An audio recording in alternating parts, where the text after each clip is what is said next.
Wake that ass up. Early in the morning. The Breakfast Club. You ready? Yep, it's the world's most dangerous morning show, The Breakfast Club. Charlamagne the God, Angela Yee, DJ Envy is on his college tour with his daughter. Is he? Yes. Yo, I'm going to college tour next week.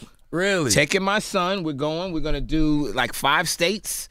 Like 10 different schools. Wow. I was just gonna pay to get them in, but now you know that's out the window. Now it's a little hot. The block is hot. You know, the rich white people that blew that out the water. Well, first of all, this Will Packer is here, ladies and gentlemen. What's happening, Will yo? Packer, okay? Yo, hey. friend of the show. Thanks Nobody for having got me. you, Will. I Nobody went got You you. don't know. Nobody Guys, come on. Fake clap like you happy that I'm here. All right? We were just having a whole long conversation already. way. I don't think I ever went on a college tour. I visited Syracuse and Did you go to college? UPenn, yeah. Where? I went to Wesleyan in Connecticut. Was that like your first choice? I want to go there. I always knew. So originally I was going to go to UPenn, but then I ended up going to Wesleyan after I visited. I like a smaller school. Yeah. You know. So. I was gonna go to UPenn. I was gonna go to Wharton. Oh, really? Yep. Ended up at FAMU. Oh, yeah. You HBCU. love FAMU. You What? love FAMU. Best decision ever. Absolutely. Yep. Why do we not put more money and resources into our HBCUs? What do you think that's Amazing about? question. That we as a people don't give back, and when I say as a people, I mean alumni. I'm gonna just be very, very honest. Black college alumni don't give back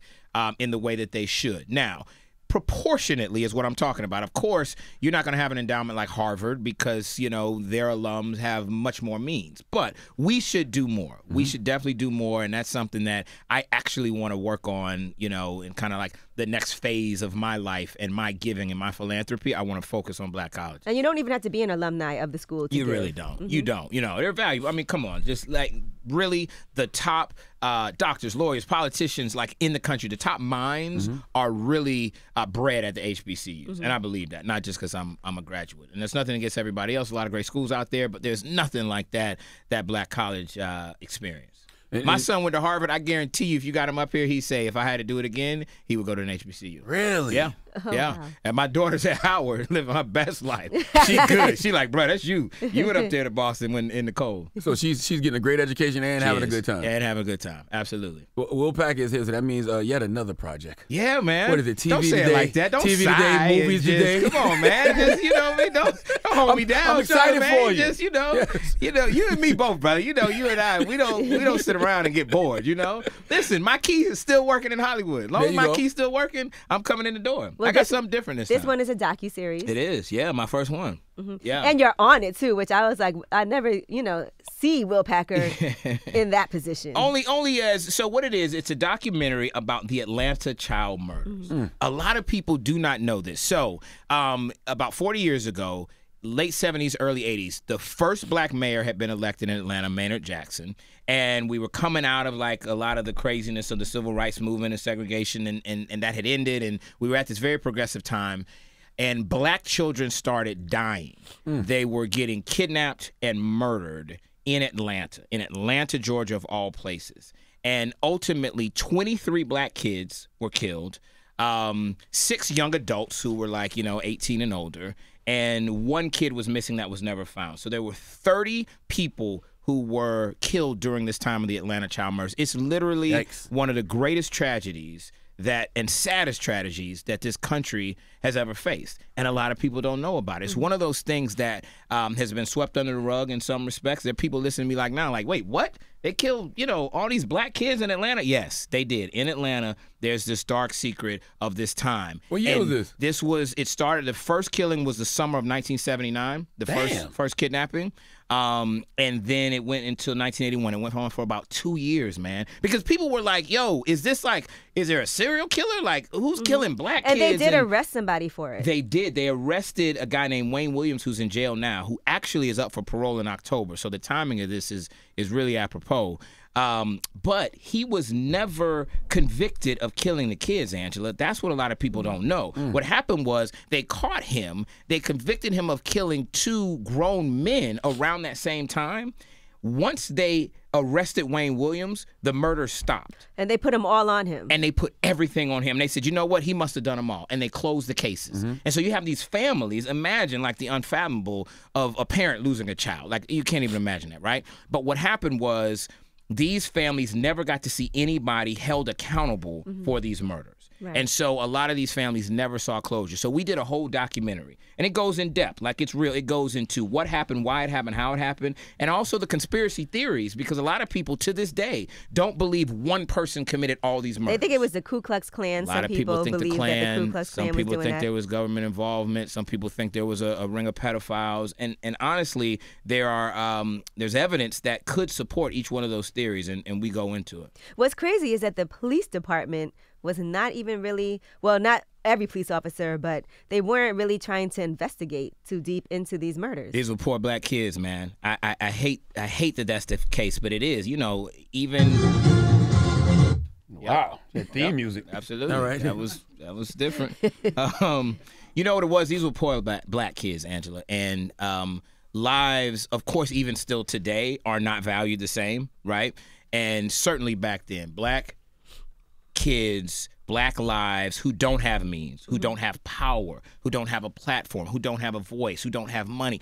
Like, these were kids who were from the hood, who were missing, and the cops were like, you know what, he might have ran away from home. She might have ran away from home. You know, they'll turn up, and they never turned up. And then they found the bodies, right? And it took to get into the teens, right? It was like on child number 16 or 17 before this made national news. Then it became a thing where if you were black and you grew up in the South, you heard about this. You heard about, like, do you know where your kids are? You know, they're kidnapping kids and killing kids in Atlanta. Be careful. Like, I remember my parents saying, yo, this is why you don't let the streetlights catch you out. You know what I mean? You better be home. This is why you come straight home from school. This is why you do what we tell you to do, because they will kill you. We didn't know who they was. It was like this boogeyman, but it was real. Kids were really dying. But that's why it happened. That's why they were allowed to be victimized as long as they were, because these were poor kids. If these were, you know, blonde-haired, blue-eyed kids with a lot of money, it would have took one kid. They'd have and tore they'd have figured Atlanta it out. up. They tore up Georgia. What was the impact of the killings on the Atlanta area? It was, you know what?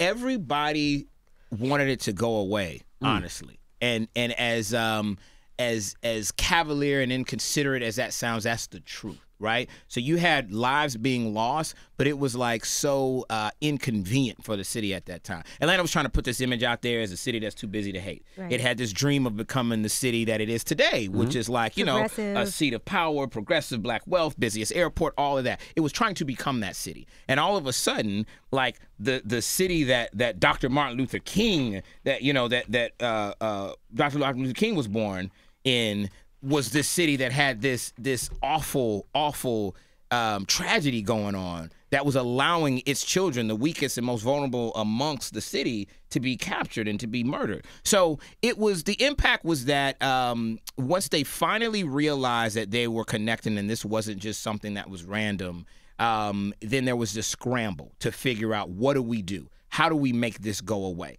Curfews were installed. It did finally get like national attention. People like Sammy Davis Jr. and Muhammad Ali, Frank Sinatra, like came down and did fundraisers to try to get money to to donate if the killer was ever found. But the reality is that it went on for far, far too long, man. Like This 2 seems so years. dark for you, Will.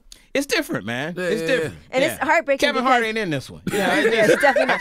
But I Jermaine tried to put him on the Dupri is, voiceover. It didn't sound right. You know what I'm saying? But you know, it's heartbreaking seeing the moms have to talk about what happened with You know, their kids and not getting the help that they needed. Yeah, it was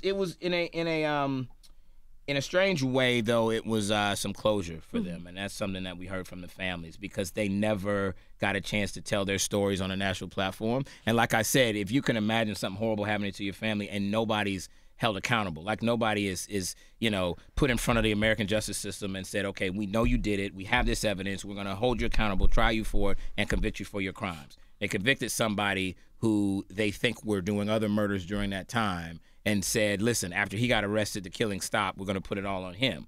You had a lot of people that said, well, yeah, the killing stopped because it was convenient for them to stop, because let's just say if it was the Klan or whoever else was doing it, now they all hid behind this one scapegoat. You Right. know? They're like, well, somebody else got charged. Let's slow it down. It's implausible that one person did all these crimes. Now, you working on this documentary, who do you think did it, or what theory do you think is the strongest? I think it's implausible that one person did all of them. That's what I think. I definitely think that Wayne Williams was a disturbed person. You know, he maintains his innocence to this day, and has never stopped maintaining his innocence. But I think that it was just the convenience of the situation for enforcement, GBI, FBI, to put them all on him. So I don't think it was all on him. But I will tell you one good thing that's come out of it is that the mayor of Atlanta is announcing that Atlanta got a mayor named Keisha, and I was at her State of the City address, and I talked to her about this, and she was like, "Will, I grew up during this time. I was a kid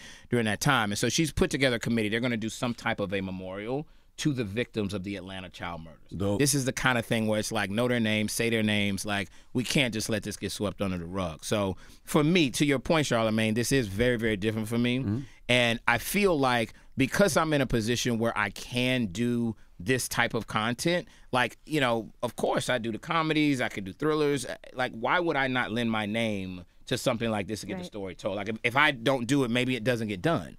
And so that's why I feel like I have a responsibility to do this. Why now, though? I mean, it's been 40 years. Why do you think now is the time for this documentary? Man, I think this is the perfect time because we still devalue black and brown lives in this country. You know what I mean? Whether it's, you know, young black girls getting, you know, turning up missing in D.C. or Chicago, or immigrants at the border. It's still those who are the most vulnerable among us that need our protection, and people with power and means decide where to put the resources. And so you still have, again, if somebody with blonde hair and blue eyes and money is missing, that is, you're going to hear about it. Right. It is going to make national news. We're going to get alerts immediately. and everything. Absolutely. And they just had the podcast too, Atlanta Monster. They did, yeah. As well, focused on that. So was this something that was planned alongside that, or was it two separate entities? Totally separate, yeah. It just happens. It's in the you know, in the zeitgeist, as we like to say. But that was a totally separate thing. But I think the timing. Listen, man. You know, I love the fact that one of the good things about social media is that people who don't typically have voices can get their voices amplified and talk about things. But the reality is that don't think this couldn't happen again. You know, don't think that, you know, it did happen in other places. I mean, stories like this, unfortunately, are not unique. This one, with this many kids across this period of time, is something that is specific to this. I remember Atlanta hearing child something murders. about DC. I don't know exactly what it was, but I Yeah, remember when they were were doing the saying missing they were. girls thing. That was even more recent. Yeah, with the I don't know if that was a social media thing or if that was actually real or not. I'm not sure. Well, but you know what it is that still, to this day, if you have a poor black kid, right, who does not have somebody with a big microphone and a bunch of money, who is advocating for them? That's you real. know, that's the reality. This happens a lot. And so if we're not careful, it could happen again. And you could wake up and go, wait a minute, there's like 12 girls missing, like 15 black kids in this particular, you know, city or hood or whatever that are like, yes, it could happen, you know? Now, how do you know these people you're interviewing for this documentary, like, aren't revising history? Like, they may be too old to remember details correctly. You know, part of doing a doc, and this was my first time going into it, and when you watch it, you'll see, and it airs this weekend on Investigation Discovery, we actually go really in depth with the research. Like, you have to put a team of researchers together. We went and pulled file footage, archival footage. You know, we found the footage where they're pulling bodies out of rivers. Like, it's some of it is graphic. And so you find a lot of people to talk about it so that you're able to back up what they're saying. So, you know, we have not just the family members. We also have people from law enforcement, also have people from politics. And we get the good and the bad, right? Black and white. It wasn't just like, you know, you had, you know, all these white people that said, oh, forget these black kids. No, you had a lot of black people going, hey, man, we need this to go away. You know, this is not something we want to talk about or be known for. And then you did have some white police officers that also went above and beyond. You absolutely, if it were not for some of the white investigators involved with this case, it wouldn't have been pushed as far along as it has. And we have some interviews. Absolutely. You had some white people that went against their superiors who said, listen, like, stop spending so much time on this. Let this go away. Let this fade into the background. And you had some white investigators that said, no, I will put my job on the line because this is not right and these kids deserve justice. And I'm sure the parents probably feel a little bit re-traumatized because Wayne Williams never was convicted for any of the murders. And he still says he's innocent. Yeah, so you don't really get closure if you don't know who actually did it. It's tough. Again, you want to see somebody be held accountable. You know what I'm saying? Yeah, it's tough. But at least they do get to tell their stories. At least these some, we didn't get all of the victims' families, but we got a good cross section of victims' families and let them tell what it was like. Was it that some of the families didn't want to talk about it again? Some of them don't. Yeah. And you know what else is, and this is the reality, it's there's complexities to a story like this, right? Everybody didn't come out of this okay, right? So you know it's a tragedy. You know there's a great loss and a great mourning, but the reality is that, and we touch on this in the doc, there's some parents that were never the same again. Got lost to drugs, crime, like they could not overcome the loss of their child in this way. And so there were some families that were ripped apart. There's some very, sad stories of what happened after it. What makes a good documentary? Because I feel like a great documentary shows you all sides. Yeah. You know what I'm saying? I agree. Makes a good documentary? Well, I think you hit it right there. It needs to be, in depth, and it needs to present, like, even in this doc, we are not here to say, like, did Wayne Williams do it? Were the police right or wrong? We're here to lay out all the facts and allow you. So non-biased, basically. I think a good documentary should have a point of view, but in this case, the point of view was justice ever served? Right. Right? It's not to place blame. It's to say, let's go in depth into what really happened. So I think that you hit it. It is to show multiple sides. So Finding Neverland wouldn't be a good documentary. You think Leaving Neverland sucks? I mean, that's what you're saying, Will? Leaving Neverland. That's what you're saying. I haven't seen it yet. Oh, good. I haven't seen it. Are you planning to watch it? I have to. I will for sure, but I haven't. I was trying to watch. You know what? I was trying to watch with my wife, and Heather said, "I need time. I don't want to see that." Like Right. she kind of pushed back and said, "Listen, I need to be able to watch it and then have time to do. Like, we're not gonna just watch it and then you go get on the plane, Will, and you leave me with this." Yeah. So I said, "Okay, I understand. I got you." So I gotta make a weekend of it or something. I haven't seen it yet.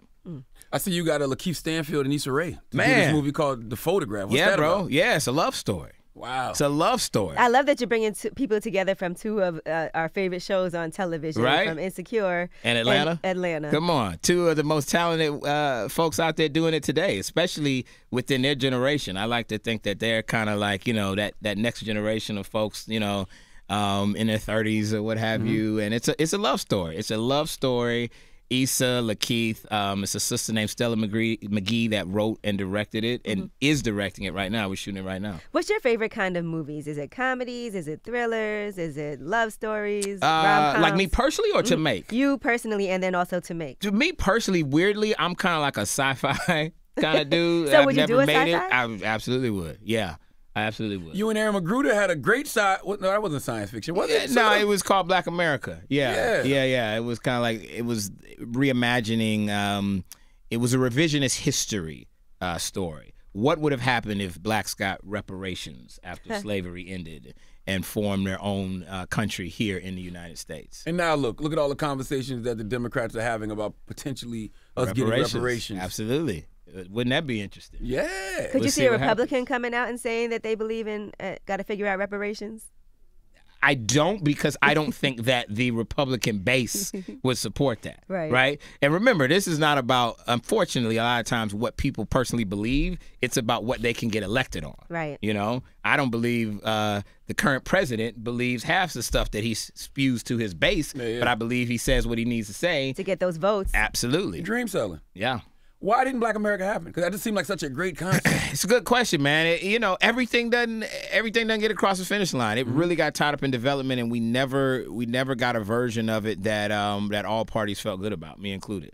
Now would be a great time, though. It would. Listen, you never know. It's not totally dead, But yeah, some projects just. The thing about me is that I don't take a lot of things on. We can't tell, Will. Well, but here's the thing: the Feels things like I you take do. on, the things I take on typically are getting made, right? If I come up here, it's like, okay, it's about to be on. It's about Right. to be in theaters. It's about to. So sometimes I will announce something and then it doesn't get made right away. But look, the reality is that, Straight Outta Compton, 10 years in the making. Ride Along, 10 years in the making. Jesus Christ. The Takers. Remember Takers? That Yes. was like 10 years in the making. Oh, yeah, with T.I., remember the Chris joint? Brown, T.I., and Michael Chris, Ealy. Idris, Yeah. That Paul was Walker, dope. God bless his dead. Yeah. People don't realize everything that goes on behind the scenes before Oh, man, it something takes hits the forever. theaters. By the time y'all see it, somebody has been living and dying with that project for years. Even now? Years. Absolutely. So a movie like What Men Want, that couldn't have been that long, right? Well, remember, that's a remake, so Gotcha. that one happened fast. My version of it happened fast, but, the first one was made by a female director named Nancy Myers.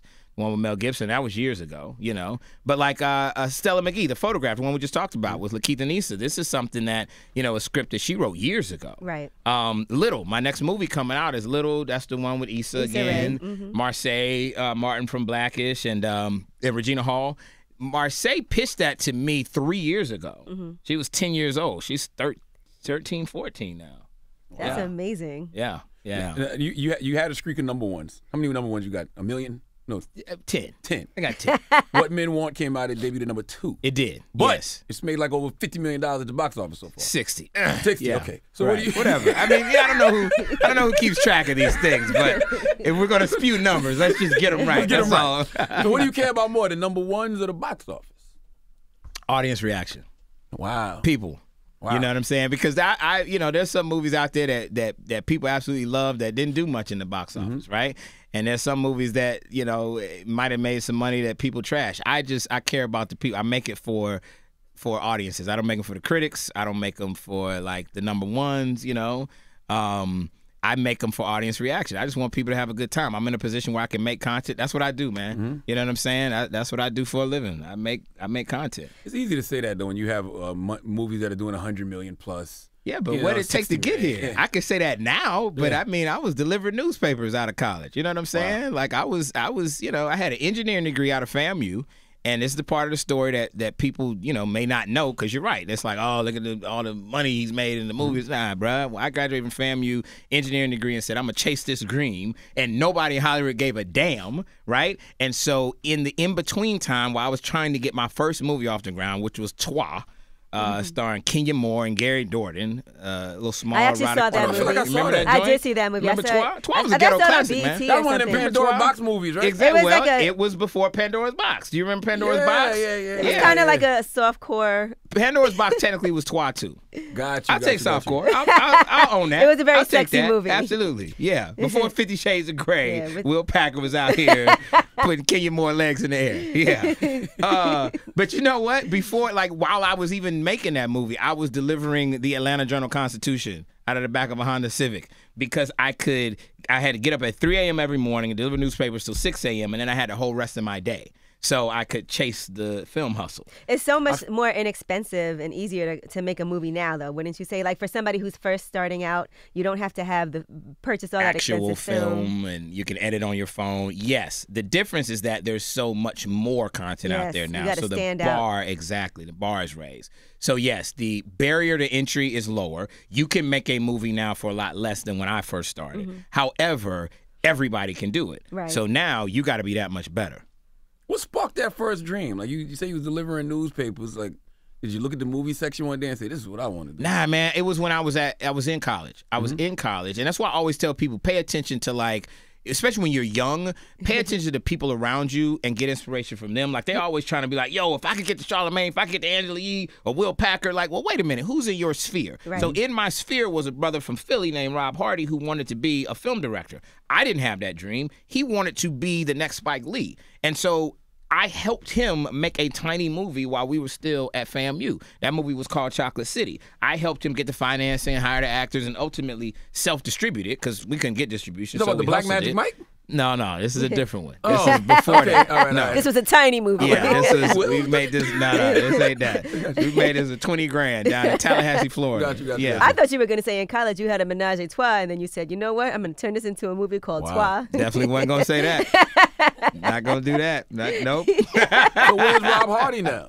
He's still in the industry. Okay. Yeah, he is one of the top episodic television directors. Yeah, so he is out there still directing TV. I'm producing, and all that started just as, you know, two brothers with a dream in college working with each other. We couldn't get anybody from Hollywood to return our calls. He had the Hollywood dream. I helped him to make it. I was actually going to go to Penn because I wanted to be in business. I didn't know what I wanted to do. I wanted to be an entrepreneur. So I said, I'm going to get my engineering degree because I got a scholarship in engineering. Then I'm going to go to University of Pennsylvania, go to Wharton, and I'll be this business guy, right? And along the way, we made this movie and made a little bit of money with it. And I said, yo, this is my entrepreneurial endeavor. Right. Like, let me go and try to do this. So I stumbled into it. I You never enjoyed was it. like the film guy. You know, that's interesting. I tell kids all the time, like when we go and talk at schools, they'll ask me, well, I want to do this, but I don't have any help. How do I have access? How can I start?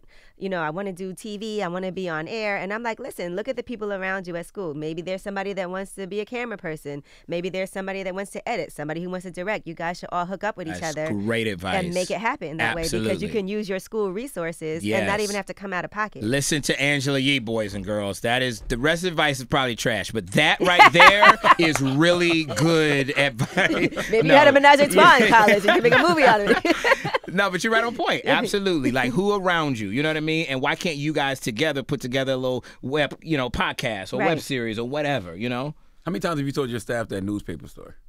How many times have they heard that? How many times have you Shayla, had to, how many how many times you is had to that a remind story them? that I tell? Is that really? Shayla says I tell it. I got my chief of staff, Shayla's Shayla probably Cowan, like, in the building. all right. She rolling her eyes like she bored of hearing. You know how it is. The ones closest to you don't appreciate you, Charlamagne. Shayla, you had it so easy. I had to deliver papers out of There's my somebody civic. out there right now that needed to hear my story. Exactly. And they acting like it's the first time. Okay? Somebody out there delivering newspapers right now. You know like, what I'm man. saying? My team take me for granted. I'm not thinking about them. No, it's a true story though, man. Now, we live in this era, right? Now, I was like, you may go in business with someone, and then like old tweets, old statements pop up. What is your vetting process like now? Well, I mean, it is. It's an interesting time that we live in, and when I am doing, first of all, with actors, I don't have that. I don't do. I'm hiring you on your merits, on your worth, on what you're bringing to the table today. So I have no idea what somebody I may hire has done. If I'm hiring somebody and it's in a particular area, like for instance, if it's a documentary and I'm hiring you and the documentary is about a specific area, then I feel like I have a responsibility to make sure I know who that person is that I'm getting involved with. Right. But other than that, honestly, I'm out there and I'm trying to make good content. And it's possible. We don't know, and I can't go and check everybody, nor do I want to. Yeah. Nor is that my my job, or do I have the right to go in and say, well, Angela, before I hire you, Charlamagne, before I hire you, unless again it's within a specific area where it may hurt your credibility with that particular project. Other than that, then I'm looking at what you're bringing to the table. So what else does Will Packer have on the table? Because we have this coming out, the Atlanta Child Murders. Yeah. On the ID channel. Yeah, ID channel this Saturday. New movie Little drops April 12th. Body Switch comedy. That's with Marseille, Issa, and Regina Hall. That's a remake of Big, right? Well, it's not a remake, but it's in the same vein. Gotcha. It's that genre of movie, body switch comedy. Regina like wakes a Freaky up Friday. and she's trapped. Yep, she's trapped in the body. Marseille. It's hilarious, yo. When I tell you this movie is funny, it's good. It's good. I can't wait for people to see that. So that's dropping in April. I got a new show with Robin Givens dropping this summer called Ambitions. Yes, I got a show called Ambitions. It's about rich people in Atlanta behaving badly. That's what the show is about. That's what every show in Atlanta is about. I don't know if that's true. This is a scripted show, though. This is a scripted show. Okay. Absolutely. Amazing cast. Robin Givens, Esses Atkins, Brian White, Kendrick Cross, Brayley Evans. Good cast. Really, really strong. Erica Pace. Some new folks, some new faces you'll see. And it is it's on OWN. It's a new show on Oprah's network. So I'm dropping that this summer. And you just, photograph. The love story will be out next Valentine's Day. I'm not going to stop. I got a digital show called Power Star Live on Twitter that's on right now. And other stuff we'll announce soon. You can see why you and Kevin Hart are friends. Listen. Jesus Christ. It's just, again, we don't know when it's about to end, Charlamagne. I think we run like we still broke and still hungry. You know what I mean? He'll call me like Kevin is a bully, and he'll call me out of the blue. What you doing? I just got off a plane, man. I'm over here about to grab something to eat, and then I'm going, oh, so you ain't doing shit. That's what so you don't want this, Will Packer. That's what you're telling me? Oh, okay. So you slacking. I'd be like, man, hey, I'm on it. Yeah, I all have right? to eat at I'm some here point. on the set of Jumanji right now, about to do my podcast and then go work out. I'd be like, all right, you know what? You're right. Him, Michael Strahan, and Steve Harvey. Those are three people that we all kind of check in with each other, and like nobody, it's like the who's busiest contest. Right. You know what I'm saying? But really, it's just about taking advantage of the opportunities that are out there. Okay. I feel like Issa Rae is like a new muse for you. She is amazing, bro. I believe in her. Yeah. 100%. I believe in her. Yep. You know, listen, I'm in my position, I'm always about putting amazing talent in certain platforms and letting them succeed, right? So to be a part of like, cause she's a movie star. She's going to be a movie star. So to be a part of that, putting her on that platform, like, you know, obviously, you know, Tiffany, Kev, whoever, like that's my job, is to create the projects and create the opportunity and put them in position to succeed and let them run. Right. And before we cracked the mics, we were talking about the movie Us. Yeah. We all three of us saw it. Yes. So yes. Your thoughts as a filmmaker on Us? Well Because done. Well we're done. all talking about it. It's if you're a horror movie fan, you're going to enjoy it. If you're somebody that likes a movie that makes you think, you're going to enjoy it. And if you just enjoy Peele, like if you like Get Out because it was like culturally relevant and had like some humor and levity in it and edge of your seat type of stuff, you're gonna love it. I just, as a filmmaker, I enjoy what Jordan did with that. Lupita is amazing in it. I was saying she's that earlier. crazy amazing. Yeah, she did a fantastic job. She killed it. She killed it. Yeah. Charlamagne went deep on it. He goes deep with all the symbolism and stuff. He went caught home some and stuff looked that I didn't everything even up catch. afterward, 'cause Yeah. when you're He got watching me it, wanting you're to not see gonna get When it. you go see the movie, you're gonna have to see it a couple of times because if you're one of those that like to go deep, which I do, I like to think about hidden meanings and stuff. This is one of those. Right. And you threw some stuff at me. I'm gonna actually tell Jordan that you brought up some stuff, and I'm gonna ask him if that's how he intended it. Yeah, I was thoroughly entertained. I don't want to say too much because I don't want to ruin it for people who haven't seen it. But I mean, initially when you watch it, you will understand that if Get Out was about racism, then this is about classism. I think that is absolutely right. Yeah. I think no question at all. Yeah. So yeah, it's a good time, man. Jordan Peele out here making movies. You know what I mean? Will Packer out here making documentaries and doing movies what he and can. TV shows. and digital platforms and Come on. everything. Come Okay. on. When's Not Atlanta gonna premiere? stop. Atlanta Child Murders? This weekend. This Saturday. Yep. This Saturday on Investigation Discovery. Yep. So 9 it's a o'clock. docu. How many parts is it? Is it 6 parts? It's 3. Oh, 3 it's parts? It's 3, and they're going to run consecutively. Oh, okay. So we get to see the whole thing You get Saturday. to see the whole thing Saturday night. Yep. Buckle up. Get in there. You know, it's going to make you think. It's going to make you feel. But it's about time that this story is told. And people don't know it, man. Tune in. Check this out. This is an important story. My man Will Packer about to get some people locked up this weekend. Ha. Very deserving, though. I'm Appreciate sure you, there's going to be family. a lot of phone calls to the police on Monday. There you go. That's right. My man Will Packer, it's The Breakfast Club.